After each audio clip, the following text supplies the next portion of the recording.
guys. This is pretty much how far I've got on it. Did some work on it last night and pulled the old was the S866 apart. That's what it looks like on the inside. There's the board. Might go into detail on the pinout on that, but not today. I ended up trimming the back of that display off only because it was covering the screws and didn't like that. So I basically scuffed up the back of this with a little bit of sandpaper. I just set it on the bench and used Gorilla Glue on it. It's not gonna come off. But it gave me the desired effect, which I'll show you. Sorry about the noise in the background. It's laundry day. But right like that. Just about to paint it black. I gotta tape off the lens so it doesn't get paint on it. But this will work. Put it like that. It'll look like it's made for the bike. It's a little beefy, but that's alright. So let's scuff it up, tape up the lens, and give it some paint. There you go. It's actually a flat black, but it goes on shiny until it dries. Hopefully I didn't get too much of the USB port. Didn't tape it up. But I did do one with electrical tape. We'll see. Well, I finally got it working. There's a few issues I ran into that I figured I'd bring up. With this model here being, 400 volts at 300 amp. Anything below 300 volts, the jumper on the top there has to be at 2 watt, not 3 watt. By default it's 3 watt, and when you go to power it up, it won't do anything. Basically, it won't even turn on. I thought at first maybe I had a dud, but once I jumpered it over to 2 watt, it fired up, because the LED should come on. It should also come off and on when you have a relay hooked up to or a solid state. So I pretty much did it. It's pretty simplified how it's wired up. The positive lead, you can use a thin lead because there's no load on it. Goes to the first pin on the jumper there, or the connector, the very top one, close to the 2 and 3 watt jumper. And your input is here and your output is there. That's it.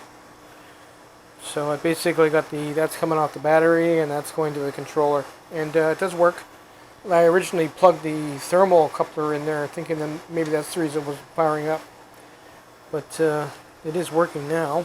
I'll show you it's working properly. It should look like that.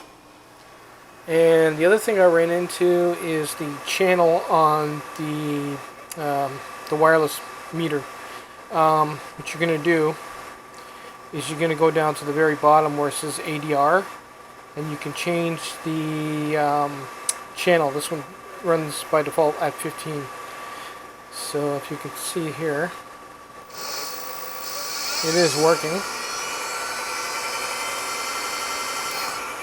And that's not even full out with this controller anyway. I know I've got it dialed down a bit, but that's why I added this to get into the Bluetooth. But it is working. What I'm going to do, instead of having it wired directly to the box, I'm going to tap into the light. That's 12 volts. It's right here, and then run another lead out to the voltmeter, which I got here. I got some wire, and that's the other connector for it. That's for 12 volts. And then I won't have to run the USB. I don't want to be running off my custom regulator here. It's for phone only, but it does work off of this. So that's how far I got. I also got the, as you can see, it's painted black. Just pulled the tape off of it, and I glued that old clip from the other voltmeter. I basically destroyed it, but it looks pretty good. It's chunkier. Looks like it was made for a bike. Once I have the wire plugged in, tucked in and brought down here, you won't even notice the wire. It is working. But like I said, I really can't do a load test unless I'm on the road.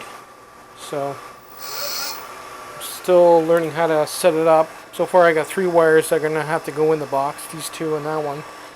But now I want to do is I want to go through the instructions on setting up a solid state relay, so when you hit the switch, this will come on and then I can turn the bike on from up here. That's what I want. So we'll see how that goes. Okay, well, after going over the instructions, it doesn't actually have the an option to turn the relay off and on through the up here, like as if you're just trying to turn the bike off and on. How it works is it works in conjunction with the thermal probe. If you have certain settings up there and something overheats, it'll shut this down. By default, it gives it 30 volts, but it won't shut off unless there's a thermal problem or something like that in the settings. So it's pretty much useless for what I need. It's just going to be more stuff that's just going to go bad. I'm just basically going to have the bike, when you hit it, you turn it on by the breaker, and it's ready to go. The only reason I don't like it like that is if there's an issue where you have to turn the power off real quick. But I usually have the jumper pretty close, so I can just reach back and hit it. If I have to, I'll just unlock this and shoot it up like that. It'll shut the bike off. But there's not going to be a relay. It kind of blows, but it's just less junk inside the box. So all I really have to worry about is weatherproofing that. We'll go from there. Yeah, so I ended up tapping right into the front headlight. I had to double check to make sure it was 12 volts and not the full pack voltage, which is not a bad idea. And as you can see, it's wired directly to it. Just down there to there. I just have to wrap it up nice and neat. But it is working. Now I'll wrap that up. Get that wiring out of the way. Well, I'm going to call it a night. I'm going to put a lot of effort into getting that sealed up, as well as I did the front end of it. It's turned out pretty good. Quite impressed by it, actually. And it's solid. Looks like it was made for a bike. You can still manipulate it if you need to, but I would stop the bike before you're doing that because there's so many settings in it. But yeah, it turned out pretty good. Wire runs along the bars and then down through here, and it's taped into the lights, so it's good to go. So tomorrow we'll tackle the other end.